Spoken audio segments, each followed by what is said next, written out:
Mama, wash my back now. I will, my king, my only son. Anything for you.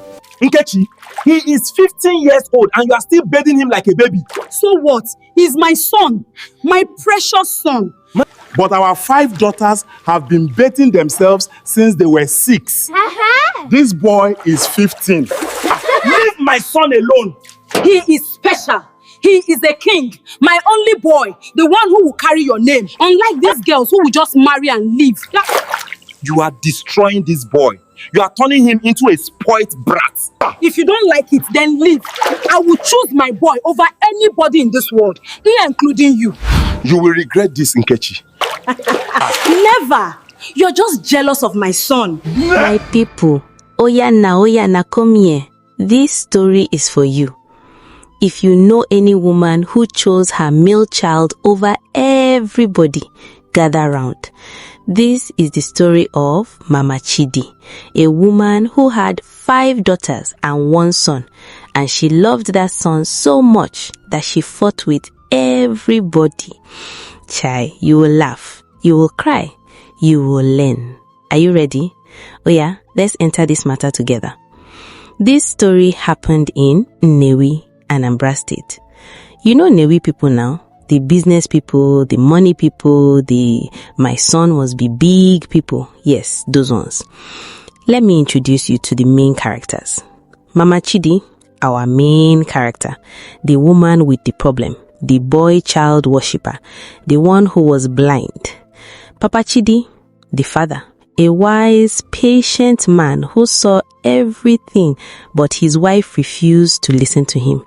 This man suffered. They have 5 daughters, Ada, Chidima, Neka, Chichi, and Amara. Now, let me tell you how this madness started.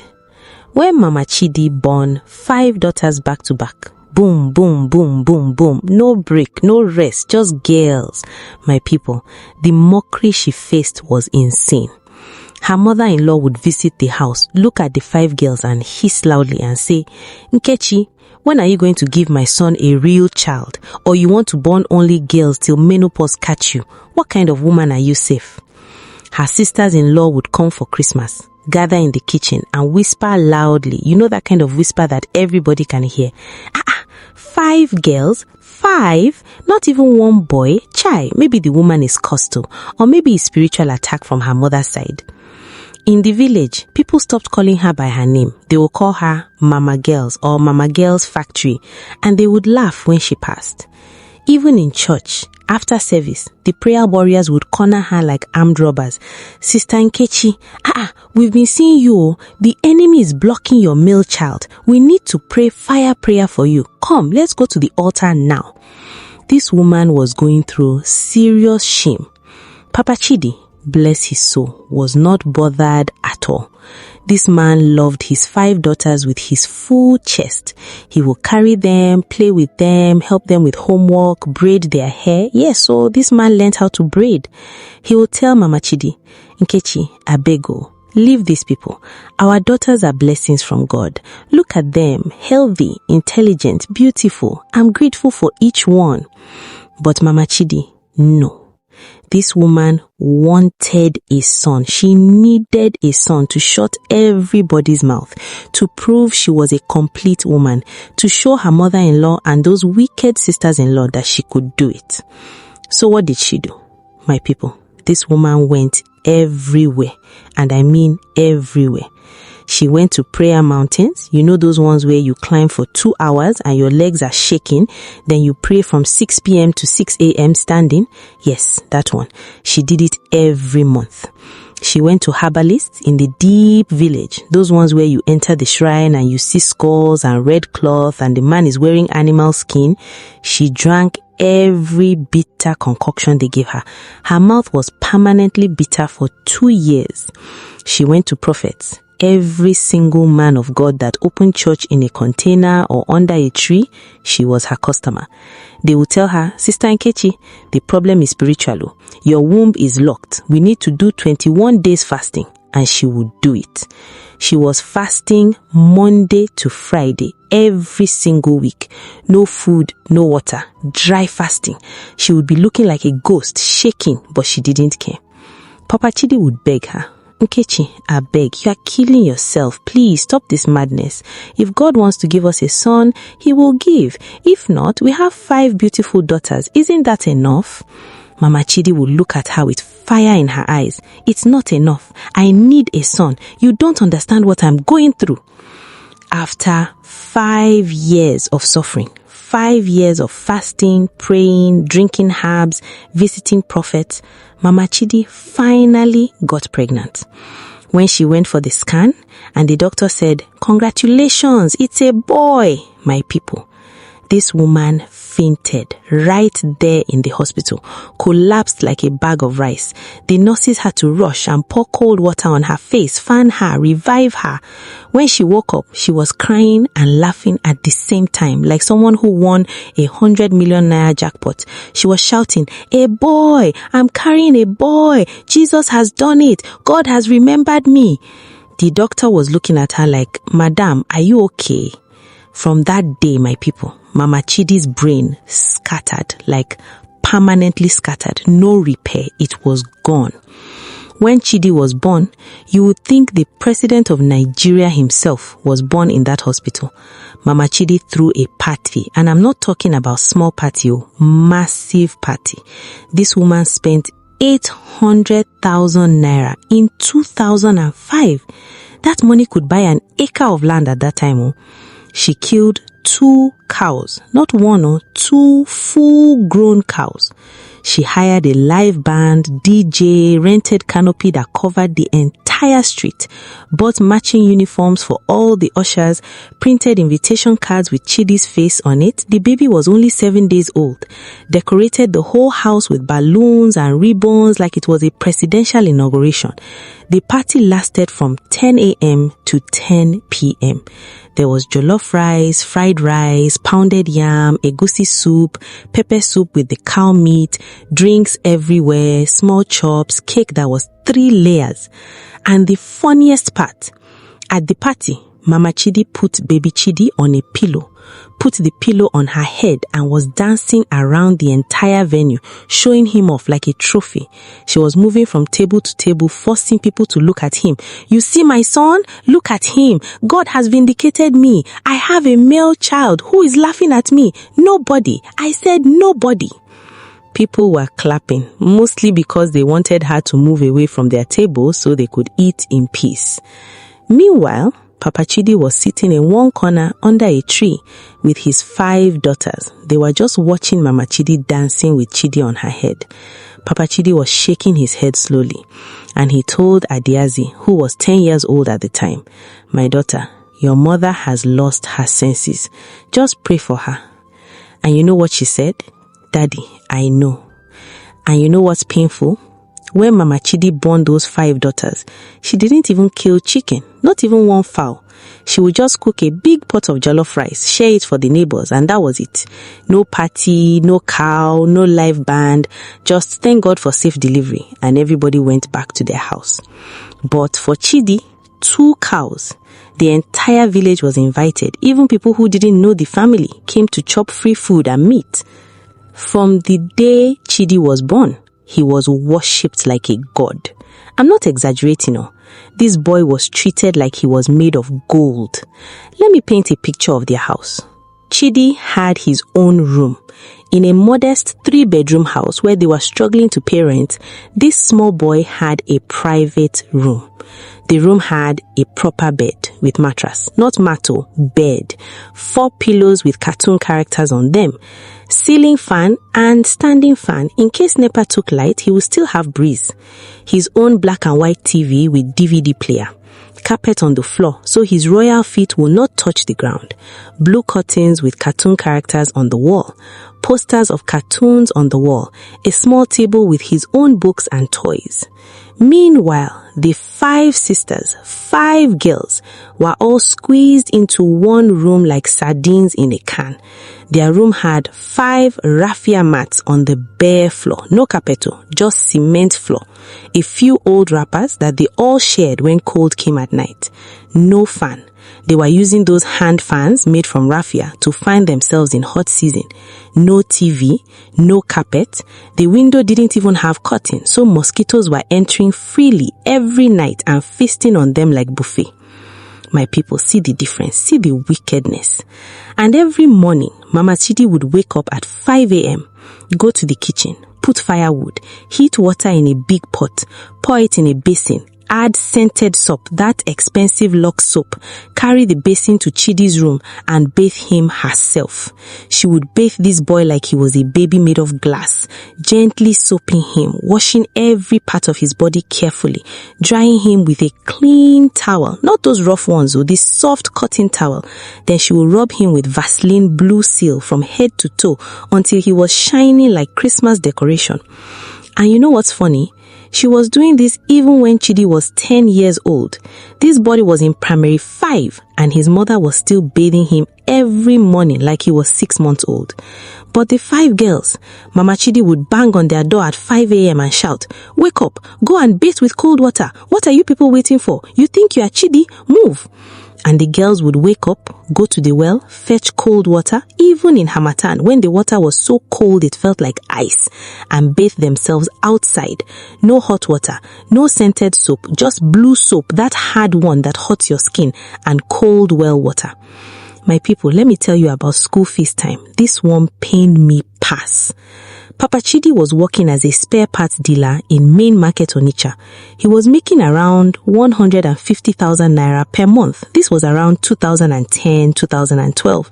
It wasn't bad money, but it wasn't plenty. With 6 children, school fees, house rent, feeding, it was tight.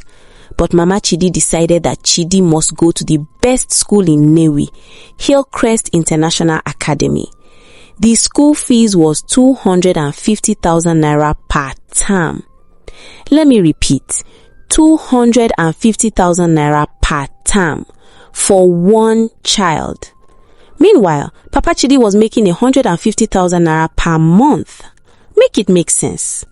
So where was the extra money coming from? Borrowing. Mama Chidi joined 3 different credit cooperatives, those monthly contribution groups. She would borrow 80,000 naira from this one, 100,000 naira from that one, 70,000 naira from the other one, just to pay Chidi's school fees. They were drowning in debt. And the 5 girls, they were all going to a community school, St. Mary's Community School, where the fees was 12,000 naira per term. But even that 12,000 naira, Mama Chidi would complain. She would go to the school and start begging, "Headmaster, this 12,000 naira is too much, oh. Can you reduce it to 8,000 naira? We are suffering." The headmaster would look at her like, "Madam, are you okay? 12,000 naira is too much, but you are paying 250,000 naira for your son?" Because of this nonsense, the 5 girls were always being sent home for school fees balance. Always. They would go to school in the morning, settle in class, the teacher would start teaching, then the headmaster's voice would come over the loudspeaker. "Adaize Okonkwo, Chidima Okonkwo, Nneka Okonkwo, Uchechi Okonkwo, Amara Okonkwo, report to the headmaster's office now." The whole class would turn and look at them. They would stand up shamefaced and walk to the office. The headmaster would tell them, "Your fees is not complete. Go home. Don't come back until your parents pay." And they would walk out of the school gate, all 5 of them, in their uniforms, carrying their bags, crying. They would stand outside the gate, watching their classmates through the fence, begging the gate man, "Malam, please let us go back inside. We will bring the money tomorrow." The gate man would just shake his head. "I'm sorry." Headmaster said no. This happened every term, every single term without fail. But Chidi, his fees was paid before the term even started. Mama Chidi would go to his school with full cash, pay everything in one shot, then give him an extra 20,000 naira for lunch money and projects. This boy was buying gala, lacasera, and meat pie every day during break time, like someone whose father owns Shell Oil Company. Meanwhile, his 5 sisters in another school were managing gari and beans that they soaked in pure water bottle from morning and carried to school so as to swell up. Papa Chidi would beg Mama Chidi, "Nkechi, this is madness. We are in serious debt because of school fees. We are borrowing from left and right. Let's move Chidi to a cheaper school so we can balance things out. The girls are suffering." Mama Chidi would explode. "Move my son to cheaper school? Are you mad? Do you want people to laugh at me? Do you want them to say I couldn't afford the best for my son? Never. My son will go to the best school. If you can't afford it, then work harder, do extra jobs, do whatever you need to do. But Chidi is not changing school." "But I'm already working 6 days a week, 7 a.m. to 8 p.m. When should I do extra job? In my sleep? I don't care. Find a way." Papa Chidi would just hold his head and walk away. This marriage was becoming hell. Now let me tell you what kind of child Mama Chidi was raising with all this pampering. My people, this boy was a demon. I'm not using the word loosely. He was possessed by the spirit of entitlement and wickedness. At age 8, this small boy would slap his sisters if they annoyed him. And I'm not talking about small tap, proper slap. He would raise his small hand and give them gosa on the face. Sometimes Nneka, who was 16 at the time, would be washing plates and Chidi would come and say something rude. Nneka would respond and this 8-year-old boy would slap her. And you know what Mama Chidi would do? She would support him.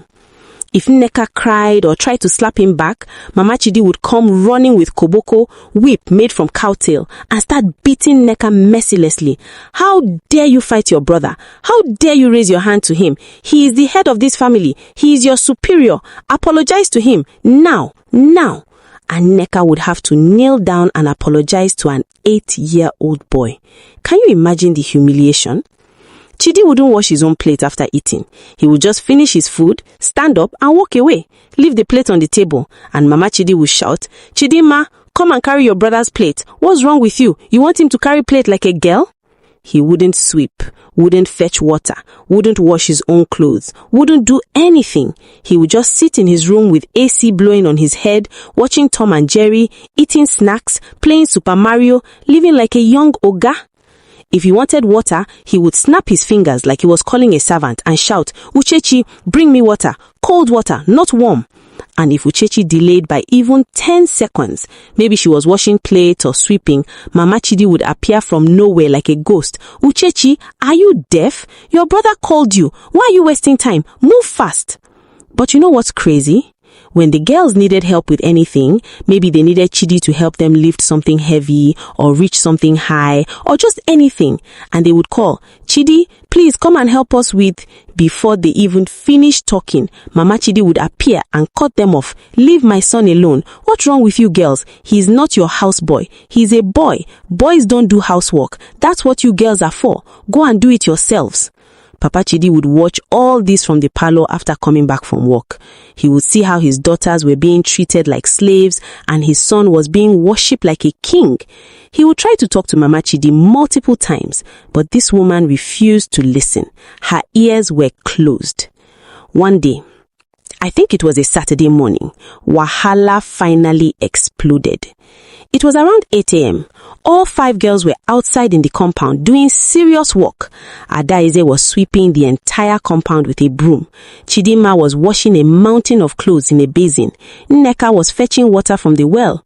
Uchechi was washing plates and pots in the kitchen. Amara was peeling yam for lunch. Meanwhile, Chidi, who was 10 years old at this time, was inside the parlor in his shorts and singlet, sitting on the cushion, watching cartoon on the TV, eating a full bowl of plantain chips, legs crossed, someone on vacation. Nneka finished fetching water and came inside to take a short break. She saw Chidi sitting there doing nothing, while all of them were outside working like slaves in the hot sun. Something just snapped inside her brain. She marched into the parlor, stood in front of the TV, and said, "Chidi, come outside and help us sweep the compound." Chidi didn't even look at her. His eyes were still on the TV. He waved his hand like he was shooing away a fly and said casually, "I don't sweep. That's what you girls are for. Move away from the TV. You are blocking my cartoon." My people, Nneka saw red. She grabbed the remote control from beside him and switched off the TV. Then Chidi jumped up like someone who stepped on fire and started screaming at the top of his lungs, "Mommy! Mommy! Nneka offed my TV! Mommy!" You would think armed robbers entered the house. Mama Chidi was in her bedroom folding clothes. The moment she heard Chidi scream, she dropped everything and came running like Usain Bolt. And she was already holding a koboko, whip made from cow tail, in her hand. She didn't even stop to collect it. She just had it with her like she was ready for war. She entered the parlor, saw Nneka standing there with the remote, saw Chidi pointing at her with tears in his eyes, and without asking any question, without hearing any explanation, she just started flogging Nneka mercilessly. "Bye, bye, bye. How dare you disturb your brother? You witch, you jealous girl. You want to frustrate my son. You want to make him unhappy. I will kill you today." Nneka was running around the parlor trying to dodge the whip, crying, shouting, "It's not fair, mommy. It's not fair. We are all doing work outside and he is just sitting here watching TV. Why can't he help us? Why is he too special to sweep?" Mama Chidi flogged her more. "Shut up. Shut your mouth. Chidi is a prince in this house. He is royalty. You are just a girl, a common girl. Your work is to serve. Your work is to cook and clean and wash. If you don't like it, pack your load and leave my house. Get out." The other sisters heard the noise and came running inside. They saw Nneka crying, Mama Chidi flogging her like she committed murder, Chidi standing there smiling. Yes, smiling. This small demon was enjoying the show.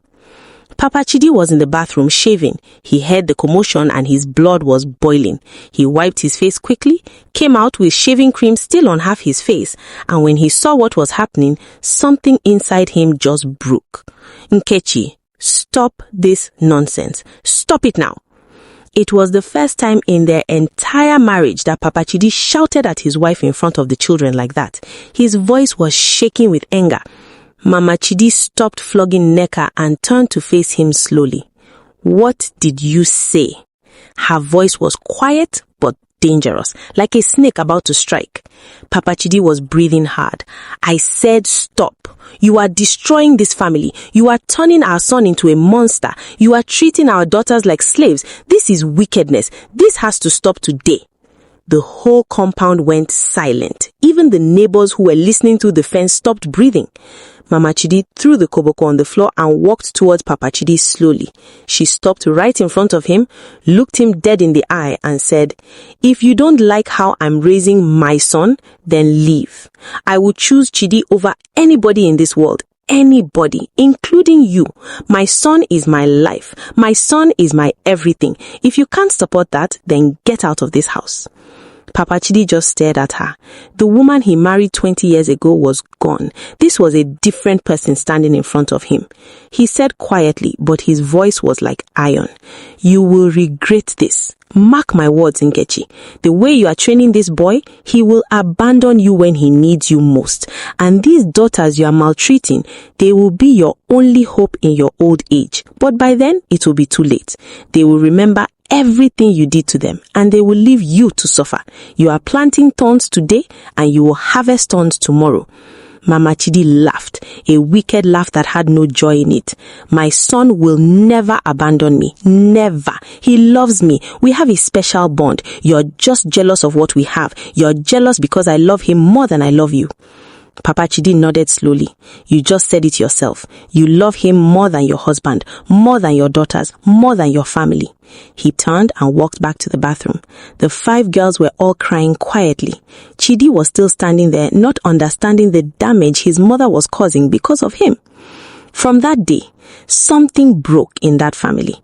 Something died. The love was gone. The unity was finished.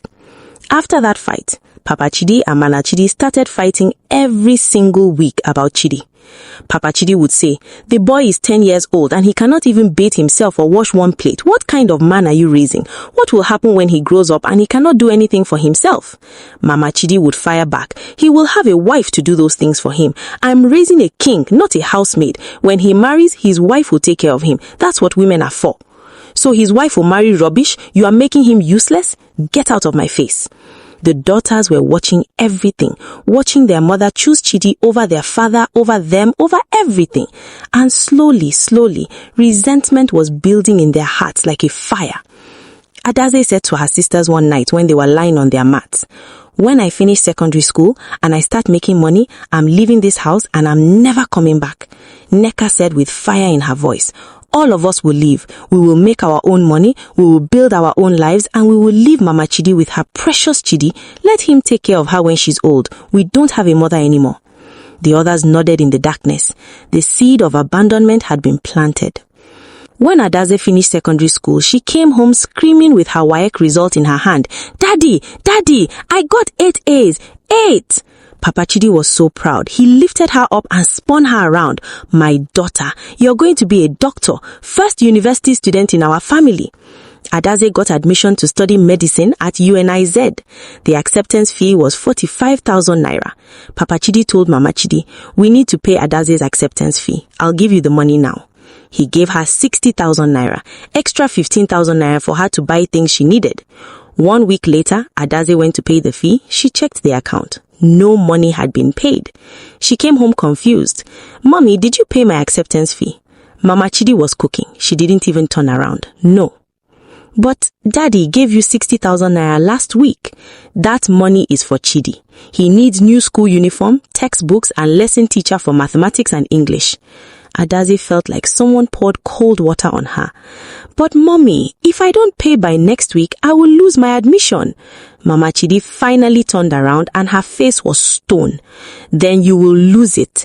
Go and learn tailoring or hairdressing. University is expensive and you're a girl. You will just marry after finishing and your husband's money will waste.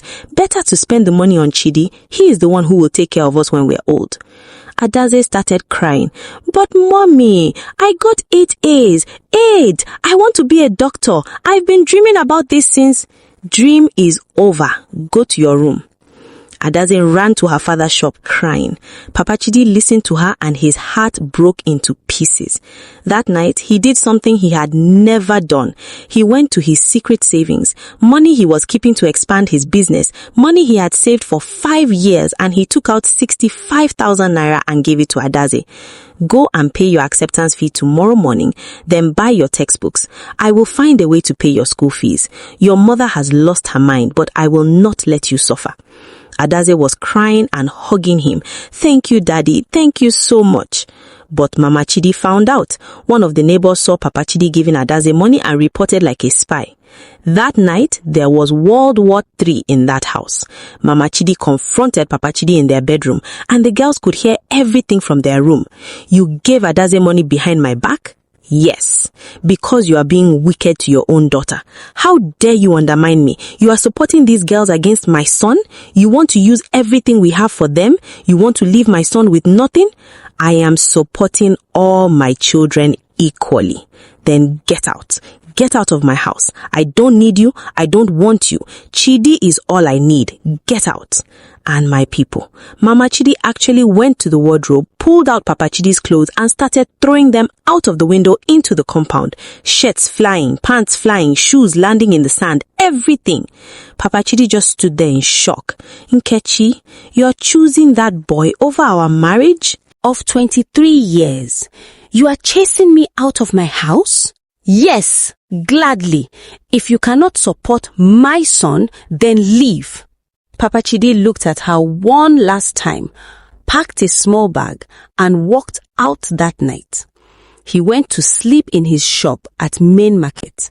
For 3 months, Papa Chidi didn't come home. He would send money for the girls' upkeep, but he refused to speak to Mama Chidi. The girls were heartbroken. They would cry every night. Even Chidi, who was 12 now, was feeling uncomfortable. He would ask, "Mommy, when is Daddy coming back?" Mama Chidi would hug him tight. Don't worry, my son. Your father is just jealous of you. He doesn't want you to succeed, but I will always choose you. Always. After 3 months, Papa Chidi's family heard what happened and they were furious. They called a meeting. They dragged Mama Chidi to the family house and started blasting her. They begged Papa Chidi to come back home.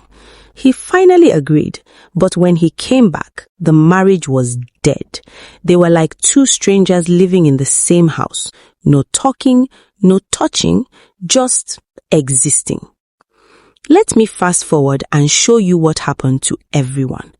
For Adeaze, Papa Chidi struggled, borrowed money, did weekend jobs, sold some property, but he managed to send her to university. She became a doctor.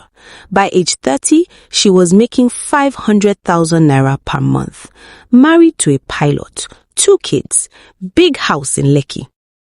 Chidinma couldn't go to university. No money left after Chidi chopped everything. She learned tailoring, saved money small by small, enrolled herself in polytechnic part-time program, studied accounting, got a bank job. She was making 300,000 naira monthly. Married to a doctor.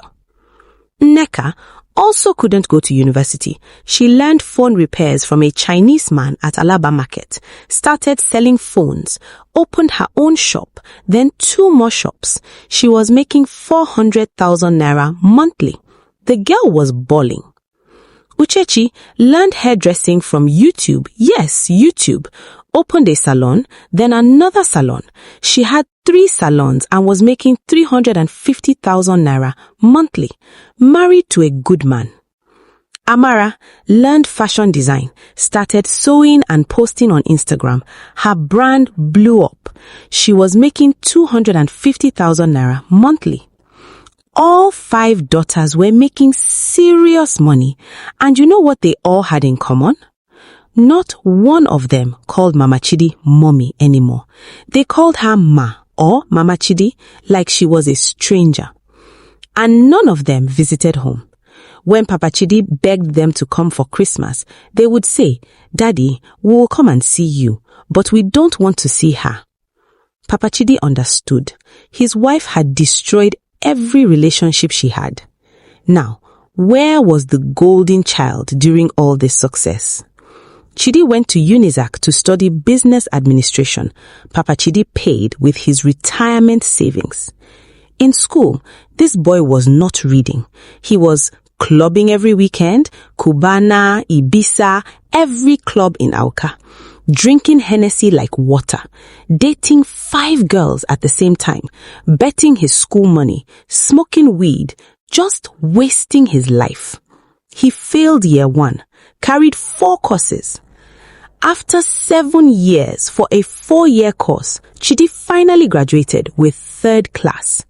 After 7 years, after millions spent on him. After graduation, Chidi came home and did nothing. Just eat, sleep, play games. Papa Chidi, go and look for work. Chidi, Daddy, I'm a graduate. I can't just do any nonsense job. I need something befitting. Bank, oil company, big places.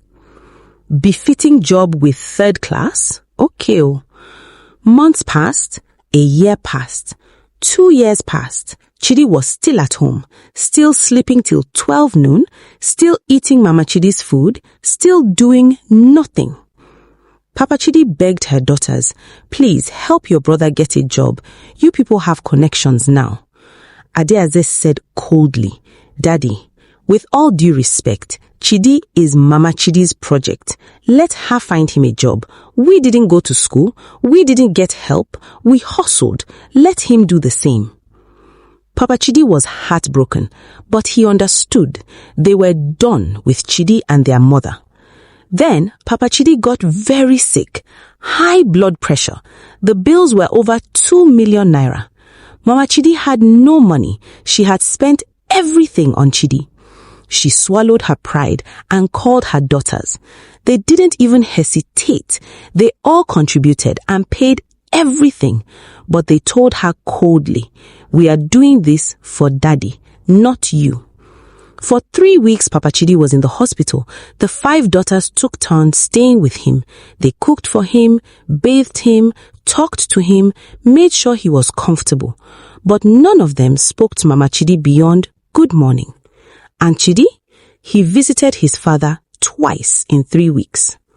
One day, Papa Chidi held Adeaze's hand. "I'm sorry I didn't fight harder for you girls." Adeaze cried. "Daddy, you did your best. You are the only one who loved us. We don't blame you. We blame her." Papa Chidi nodded. "Your mother will suffer for what she did. That boy will break her heart. But when that happens, please, don't be too wicked to her. She's still your mother." The girl said nothing. Papa Chidi recovered from that sickness, but was very weak due to stress he had gone through in his life. 2 years later, he had a massive heart attack. He died instantly. He was only 62. At Papa Chidi's burial, the 5 daughters organized everything, paid over 3 million naira total. Mama Chidi, 0 contribution. Chidi, 0 contribution, said I'm broke. But at the burial, Chidi wore the biggest agbada and was taking pictures like a celebrity. He posted on Instagram, "Rip Daddy, legend never die." The sisters saw it and blocked him immediately. After the burial, they had a meeting without Mama Chidi. Adeaze said, "From today, we are officially done. Let Chidi take care of her." They all agreed. They would not visit, not send money, not help. She was dead to them. Mama Chidi didn't realize what was happening at first. She would call her daughters. They would pick, "Yes, ma. Emergency. No, I just want to. We're busy. Bye." Click. If she asked for money for food, ask Chidi, "We sent you airtime. Bye." She called all 5. Same response. She sat on the floor of her empty house and cried. She looked at Chidi, now 26, still jobless, playing games in his room. She realized this boy doesn't care about her. He only stayed because she was feeding him. She had destroyed her entire family for a boy who didn't even love her. Weeks passed. Mama Chidi had no food, no money. She started begging for food in the market. People were shocked. "Hey, Mama Chidi, the woman who did big party, you are begging?" One neighbor woman said, "Mama Chidi, you have 5 successful daughters. We see them driving big cars. Where are they?" Mama Chidi couldn't answer. The woman continued, "And your son, the one you killed yourself for, where is he?" Mama Chidi was silent. The woman laughed wickedly. "You see your life? You rejected your daughters, spoilt your son, now your daughters abandoned you and your son is useless. You played yourself." And she walked away. Mama Chidi stood there, crying. Then Mama Chidi had a stroke, half her body paralyzed. Chidi saw her on the floor. He panicked. He called his sisters. Adeaze picked. "What? Sister, Mommy is on the floor. She's not moving. Take her to hospital." "I don't have..." "Figure it out. You are old enough. Bye." Click. Finally, Chidinma said, "We will send money for hospital bill only. We are not coming." They did. Mama Chidi was in hospital for 2 weeks. Chidi visited 3 times. Each visit, 30 minutes. When discharged, the doctor said she needs 24-hour care. Chidi said okay, but did nothing. Every day was the same. Chidi would wake up at 12 noon, sometimes 1 p.m. He would come out of his room, go to the kitchen, eat whatever leftover food was there, usually nothing, then go back to his room. Mama Chidi would be lying on her mat on the floor, unable to move, unable to call for help, unable to do anything. She would soil herself because she couldn't get up to go to the bathroom. She would just lie there in her own urine and feces for hours, sometimes the whole day, until the smell became so bad that even Chidi, who barely left his room, would notice. Then he would come out, look at her, sigh, like she was inconveniencing him, and just leave again. He wouldn't clean her, he wouldn't call anyone, he would just go back to his room. One afternoon, a neighbor, Auntie Mbozi, came to check on Mama Chidi. She hadn't seen her in days and was worried. When she entered the house, the smell hit her like a wall. Ngozi was horrified. Chidi, come here right now. Chidi came out of his room slowly, scratching his head, yawning. Yes, Auntie. Your mother is lying in her own waste. How long has she been like this? Chidi shrugged. He actually shrugged. I don't know, Auntie. Maybe since morning. It's 4 p.m. 4 p.m. You mean your mother has been lying in her own urine and feces for hours and you didn't do anything? Chidi looked annoyed. Imagine, he was annoyed. Auntie Abego, I'm not a nurse. I don't know how to clean her. These things they are difficult. I was going to call my sisters to come and slap. Auntie Ngozi slapped him across the face. Yes, this auntie just slapped a 28-year-old man. You are useless. You are completely useless. Your mother spoiled you. She made you into a useless human being. Your sisters warned her. Your father warned her, but she didn't listen. And now see, this is what she got. A useless son who can't even take care of her. Chidi was just standing there holding his cheek, shocked. Auntie Ngozi cleaned Mama Chidi herself. She fetched water, warmed it, washed her gently, changed her clothes, put her on a clean mat. Then she went straight to the community chairman and reported what she saw. The community called a meeting. All 6 children were summoned. The chairman confronted Chidi. Your mother sacrificed everything for you. Now you are leaving her in her own waste? Chidi mumbled, I don't know how to. Ngozi stood up and shouted, You don't know? You don't know how to give your mother water? You don't know how to call someone to help? You don't know how to take her to the hospital? You are just lazy. You are useless. You are 28 years old and you cannot do anything? Your mother spoiled you. She turned you into a useless human being. The community murmured in agreement. The chairman then turned to the 5 daughters. And you people? You are all successful, we know. We see your cars when you come to Nnewi. We hear about your businesses. Why are you abandoning your mother? Yes, she is sick. Yes, she needs help. But she is still your mother. Why are you leaving her to suffer? Adaze stood calmly. Sir, that woman abandoned us first. For 25 years, she treated us like trash. She threw our father out for Chidi. She made our lives hell. We paid for our daddy's medical bills. Chidi contributed 0. So respectfully, sir, we are done. The golden child can take care of her. The community went silent. They knew she was right. The chairman looked around. He saw all the elders nodding slowly. He turned to Chidi. Young man, your mother is your responsibility. You are eating the food she cooked for you all these years. Now it's your turn to take care of her. If anything happens to her because of your negligence, you will answer to this community and to God. Chidi just looked down at his feet. The meeting ended. After the meeting, the daughters gathered outside. Adaze spoke. I know we're angry, but Daddy said, don't be too wicked. She's still your mother. She's already been punished. Chidi abandoned her. If we let her die alone, don't we become like her? After long silence, they agreed. We'll hire a caregiver. We'll pay for everything, but we don't have to do it ourselves. They went back to the house. Chidi had run away after the meeting. They hired sister patients, 180,000 naira per month. Bought hospital bed, wheelchair, medications, generator, everything. Mama Chidi watched them, crying. When everything was set up, Adaze spoke. Ma, we're still angry. We'll never forget what you did. But Daddy taught us mercy. So we are showing you grace. Not because you deserve it, but because we deserve peace. Mama Chidi cried, I'm sorry. Adaze held her hand. First contact in years. We know. But sorry doesn't erase the pain. We're giving you a chance to spend your last days with dignity because that's what good people do. For 2 years, Sister Patience cared for Mama Chidi beautifully. The daughters visited once a month. Conversations were brief and formal. But slowly, the anger started to ease. One day, Amara came alone. She found Mama Chidi looking at old photos, pictures from before Chidi when they were a happy family. Amara sat beside her.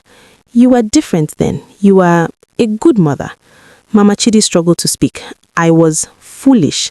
I lost my mind. I hurt everybody. So sorry. Amara cried, I think I'm ready to start forgiving you. She told her sisters. Slowly, they all started visiting more. The wall was coming down. Meanwhile, Chidi tried Yahoo, got scammed, betting, lost everything. Then stealing. He got arrested. Bail, 2 million naira. He called his sisters. They refused and told him to face the consequences. They told Mama Chidi. She cried and blamed herself. I spoiled him. Chidi spent 6 months in jail. It broke him. 3 years later, Mama Chidi got worse. The doctor said weeks, maybe days. All 5 daughters came home and stayed. On her final day, Mama Chidi looked at each daughter. I wasted my life. You gave mercy I didn't deserve. You are better than me. Forgive me. All 5 daughters, tears streaming. We forgive you, Ma. We forgive you. Mama Chidi smiled, genuine, peaceful, and closed her eyes. At the burial, the daughters cried real tears. They had chosen to release the pain. When Chidi got out of prison, he was different, broken, humble. He found his sisters and fell on his knees. I'm sorry, I was useless. Mommy spoiled me, but I chose to stay useless. Please give me one last chance. The sisters looked at each other. Adaze spoke. We'll give you 1 million naira to start a business, but this is the last time. Mess it up and we're done forever. Chidi used it to start a phone repair shop. For the first time, he worked, he hustled, he learnt. Today, the 5 sisters are all thriving, married, kids, successful businesses. And Chidi, he has 2 phone repair shops, married with 1 son, and he tells everyone, my son will never be spoiled like I was. All my children will work hard and learn respect.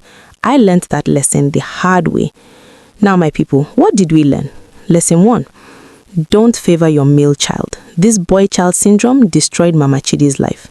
Lesson 2. Spoiling a child is destroying them. Chidi was useless for 28 years because of it. Lesson 3. The child you neglect might save you. The daughters Mama Chidi rejected saved her life. Lesson 4. It's never too late to change. Chidi was trash, but he chose to become better. Lesson 5. Mercy is strength, not weakness. The daughters showed grace for their own peace. Lesson 6. Your children are watching. They will remember and they will decide your fate based on how you treated them. Now tell me, my people, have you seen boy-child favoritism destroy a family? If you are the daughters, could you have forgiven? Do you think Chidi really changed? What would you have done differently? Drop your answers. If this story taught you something, smash that like button. If you want more stories, subscribe. Until next time, remember, treat all your children equally. Plant love, harvest love. Plant wickedness, harvest abandonment. This is your girl, Tales by Jazmyn, and I will see you in the next story. Oh yeah, go and love your children properly.